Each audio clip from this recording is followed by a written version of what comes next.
Hi, my name's Angelica Loduca. I am a researcher and also an external professor of data journalism. When I teach to my students how to build a data visualization chart, I always say to consider two main aspects. First, the message they want to communicate. Don't leave your chart too generic, without any focus and only representing raw data.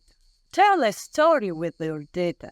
Extract an insight, something which is significant for you, and fight to communicate it. Second, consider the audience.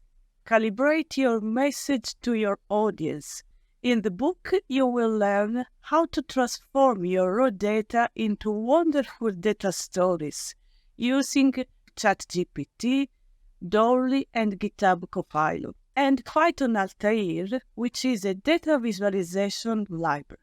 Grab your copy today and learn how to transform your data into wonderful data stories.